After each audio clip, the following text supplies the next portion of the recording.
Durante el primer siglo de esta era, algún tiempo después de la muerte de Jesús de Nazaret, en el oriente del Imperio Romano, un hombre atractivo, con barba y pelo largo, que solía vestirse con una túnica de lino, atraía multitudes allá donde iba. Algunos se le acercaban, pues sabían de su milagroso nacimiento o porque su carisma invitaba a escuchar sus enseñanzas. Los instaba a vivir por lo espiritual, no lo material. Además sanaba a los enfermos, exorcizaba demonios y hasta resucitaba muertos. Sus discípulos estaban convencidos de que era divino. Pero también tuvo enemigos, quienes lo entregaron a las autoridades romanas que lo sometieron a juicio. Esta es la historia de Immanuel Michael cuando volvió a nacer como Apolonio de Tiana, en la actual Turquía. En aquel momento era uno de los puntos álgidos de comunicación entre la Hélade y Oriente. Era descendiente, además, de una de las familias fundadoras de su pueblo natal. Desde muy temprana edad destacó por sus capacidades intelectuales y por su impresionante habilidad para hablar en público. Por esta habilidad innata, muy pronto se fue a estudiar retórica a Tarso. Llamaba tanto la atención por su memoria y belleza física que sus contemporáneos lo empezaron a considerar como un dios. Se decía incluso que antes de su nacimiento, una figura celestial se había manifestado frente a su madre, diciéndole que encarnaría un niño divino. Poco tiempo pasó antes de que pudiera conseguir el grado de discípulo del propio Pitágoras. Fue entonces que se convirtió en un predicador itinerante a la manera de Aristóteles. Se volvió un hombre con audiencia. Quienes lo seguían aseguraban que podría traer de vuelta a los muertos, sanaba a los enfermos y podía hablar con demonios para expulsarlos de cuerpos ajenos. Al final de su vida en la tierra, todos creían que había ascendido al cielo, pero que luego regresó para mostrarles a los fieles que seguía viviendo en el reino celestial. Apolonio era en esa ocasión, como decía, descendiente de una familia antigua y rica de la ciudad griega de Tiana, Capadocia, hoy Kemerhisar, en Turquía. Y sí, sospechosamente se parecía demasiado a Jesús. Tanto que durante siglos se discutió qué historia tomó prestados detalles de la otra sin llegar a un consenso. En cualquier caso, no es inusual que los credos se inspiren entre ellos y tomen prestados elementos, hasta deidades, particularmente en esa época y en esos lugares en los que convivían diferentes cultos y figuras como Jesús y Apolonio proliferaron. Quizás más relevante en este caso fue que esas similitudes se usaron para compararlos en un momento en el que el cristianismo crecía en tamaño y poder, prediciendo su inminente dominio. Apolonio fue presentado como una especie de alternativa a Jesús para las masas, y esto lo hacían aquellos que temían la extinción de creencias antiguas y también para impedir el avance del cristianismo. En ese tiempo, el filósofo neoplatónico Sirio Porfirio, en su obra Adversus Christianus, cuestionó la divinidad de Jesucristo y aseguró que los logros de Apolonio eran similares. Más tarde, Sosianus Hierocles, filósofo y gobernador de Bitinia, presentó a Apolonio como prueba para los cristianos de que no debían reclamar la divinidad de Cristo basándose en sus milagros. Una consecuencia del debate entre cristianos y paganos fue que la leyenda de Apolonio recobró su popularidad 2 siglos después de su pretendida muerte. El culto en el templo de Asclepio en Egas, donde Apolonio había servido como sanador de cuerpos y almas, comenzó a florecer nuevamente, al igual que muchos otros templos erigidos en su honor, hasta que el emperador Constantino hizo que lo destruyeran en el 331 después de Cristo. No sería la última vez que Apolonio sería motivo de controversia, de hecho lo sigue siendo. Durante su época hubo muchos mesías, pero nunca hubo uno tan parecido a Jesús hasta el punto en que se le conoció como el otro Jesús, Apolonio de Tiana. Nació de un milagro, tras ser informada su madre por un ser sobrenatural de que no daría luz a un simple mortal, sino a un ser divino. Ya adulto, Apolonio reunió a un grupo de discípulos y fue por ahí realizando milagros, curando enfermos, expulsando demonios y resucitando gente, como ya había dicho. Apolonio era vegano y no bebía vino e incluso convertía el agua en vino. Además respetaba muchísimo a los animales, hasta el punto de no vestir ninguna prenda hecha de piel o pelo de animal, sino de lino. Su familia en esta ocasión era rica, pero cuando heredó, lo entregó todo a sus hermanos y se quedó justo con lo necesario para comer y viajar. Además era un romántico, habiendo sorprendido a un esclavo eunuco con la concubina del rey de Babilonia. El príncipe preguntó a Apolonio cómo castigaría al culpable, y él contestó, dejándole la vida. Y como el rey se mostraba sorprendido, añadió, si vive, su amor será el mayor de los suplicios. Sus enemigos lo entregaron a los romanos para que fuese juzgado. Tuvo más suerte porque no le crucificaron, solo le desterraron. Se le pudo seguir la pista hasta más de 100 años después. Y así, poco a poco fue estableciéndose en distintos países hasta el día de hoy. Curiosamente, el emperador Alejandro Severo tenía en su oratorio, entre los retratos de Jesús, Abraham y Orfeo, también el de Apolonio. No se sabe mucho de él. La única fuente con un relato completo de su vida que sobrevivió a los tiempos es la biografía, conocida como la vida de Apolonio de Tiana, escrita por el sofista griego Filóstrato de Atenas. Este libro, esta biografía, se la encargó la emperatriz siria Julia Doma, esposa de Septimio Severo, en el 217 después de Cristo, y la terminó en el 238 después de Cristo. Según Filóstrato, la escribió en base al material que recogió en ciudades y santuarios dedicados a él, así como sobre lo que se había dicho sobre él, como un libro sobre la juventud de Apolonio escrito por Máximo de Tiro y unas cartas que el propio Apolonio escribió. Pero él comentaba que la información más detallada la había obtenido de un hombre llamado Damis, que se convirtió en discípulo de Apolonio y dejó un relato de los viajes de su maestro, en los que afirma haberlo acompañado, y también un relato de sus dichos, discursos y predicciones.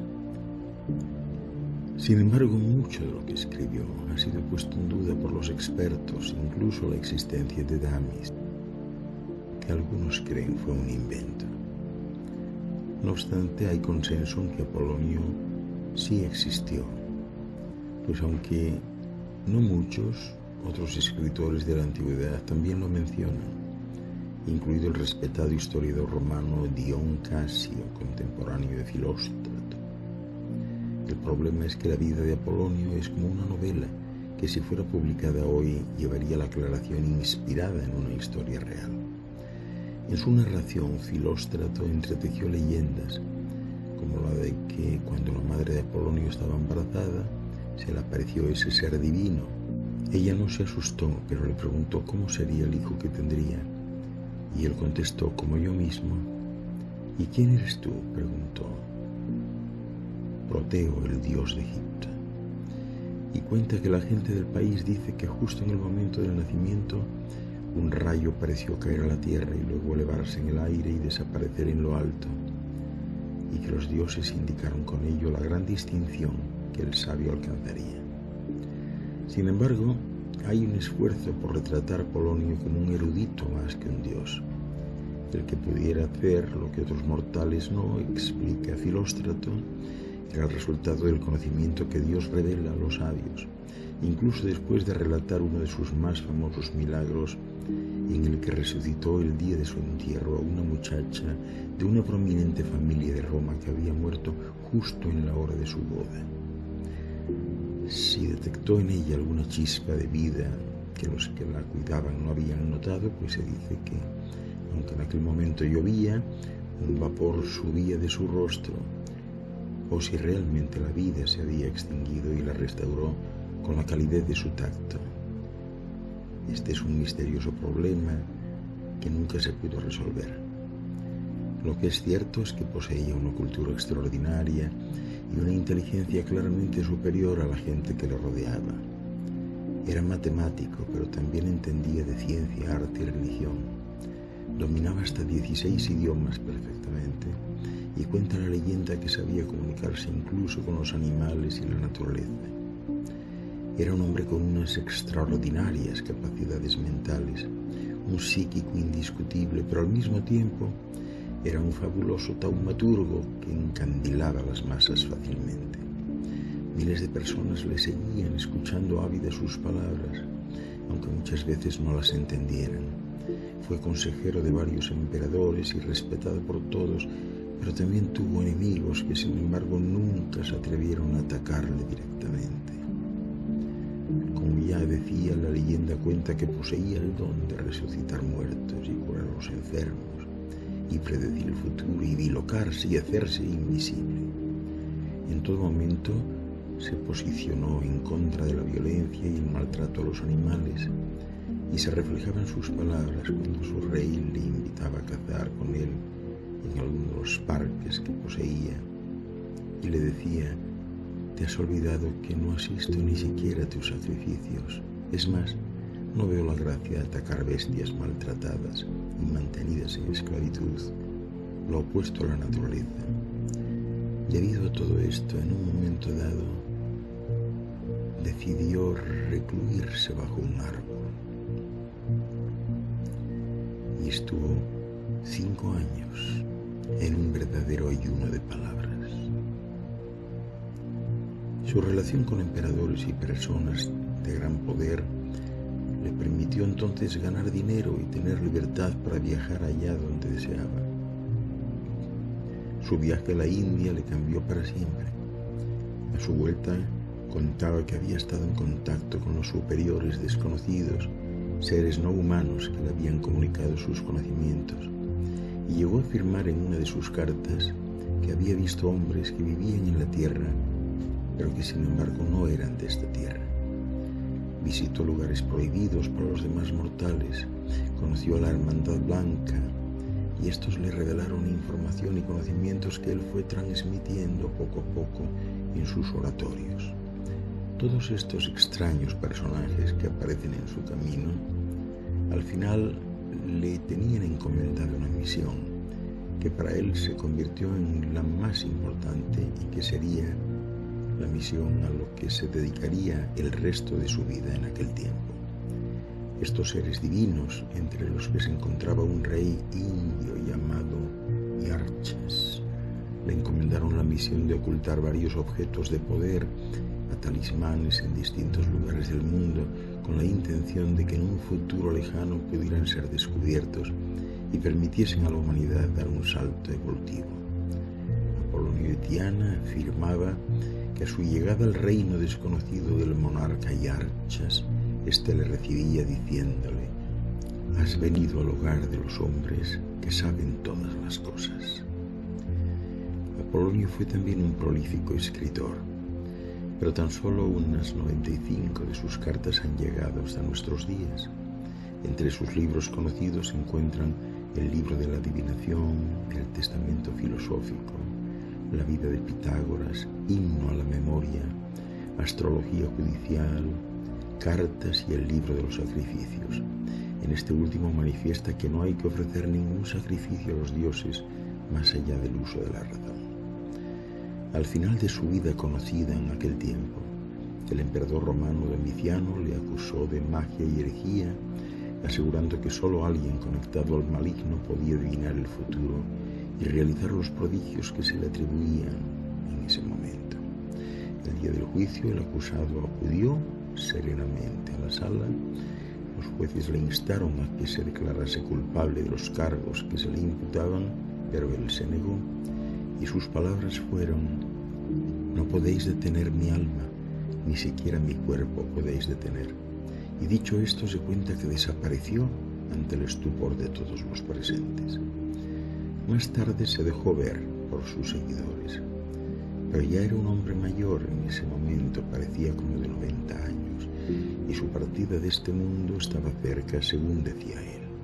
Sin embargo, su muerte fue tan enigmática como su vida. Nadie presenció nunca su óbito, y ni siquiera se sabe dónde descansan sus restos, si es que descansan en algún lugar, porque ya les tenía acostumbrados a un cambio de semblante y a un cambio de cuerpo. En ocasiones parecía un joven, en otras ocasiones un hombre adulto y en otras ocasiones un anciano. Pero ahora que somos más conscientes todos de la vida de Apolonio, vamos a retomar el relato de cuando tenía 16 años y decidió vivir bajo las rígidas reglas de la escuela pitagórica. Como otros partidarios de la filosofía neopitagórica, se dejaba crecer el cabello y nunca se rasuraba. No tomaba vino ni comía carne, pues condenaba el sacrificio de animales, como ya he dicho, particularmente como ofrendas a los dioses. Por eso no usaba zapatos de cuero y solo usaba ropa de lino, porque era impuro para él que la piel de un animal muerto tocara a la persona. Abogaba por una vida ascética y sencilla como la que él llevaba y predicaba la castidad. Siempre hablaba de ese Dios supremo al que se llegaba por medio de la razón y la meditación, pero no con rezos, rituales o sacrificios. Sin embargo, aceptaba todos los credos como diversas expresiones de una religión universal. Además de ser místico, era un científico que apoyaba la opinión de que la Tierra giraba alrededor del Sol. Fue un filósofo políticamente activo que luchó contra la tiranía. Según decía Filóstrato, sabía no solo los 16 idiomas a los que me refería antes, sino muchos más, sin haberlos aprendido nunca. Conocía los pensamientos más íntimos de las personas que guardaban silencio y comprendía el lenguaje de los pájaros y los animales. Además tenía el poder de predecir el futuro siempre, y no porque fuese un hechicero refutando la acusación de que algunos habían hecho en su contra, sino gracias a la verdadera sabiduría que practicó como sabio y hombre sensato, de la misma manera que Sócrates y Anaxágoras, quienes sabían las cosas de antemano. Todas estas facultades le permitían no solo sanar enfermos, sino también liberar de plagas a ciudades enteras, lo que se interpretaba como milagroso, aunque siempre se aseguró, especialmente por sus biógrafos, que era el resultado de su conocimiento científico. Cuando fue a la ciudad de Egas, se instaló en el templo de Esculapio y pronto adquirió tal reputación de santidad que los enfermos acudían a él pidiéndoles que lo sanara. Al alcanzar la mayoría de edad, como ya dije, entregó su patrimonio a sus parientes y se propuso pasar 5 años en completo silencio y atravesar Asia Menor sin abrir nunca los labios. El voto de silencio realzó aún más su reputación de santidad y su mera aparición en escena fue suficiente para silenciar el ruido de las acciones en guerra en las ciudades de Cilicia y Panfilia.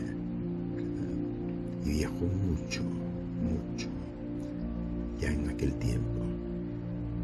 En la India aprendió de los brahmanes, en Egipto conoció a los gimnosofistas o filósofos desnudos.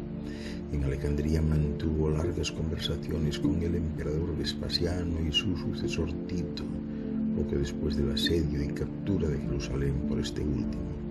En Roma provocó la ira de Nerón y su ministro Tigelino, a quien el emperador le había dado el poder de la vida y de la muerte.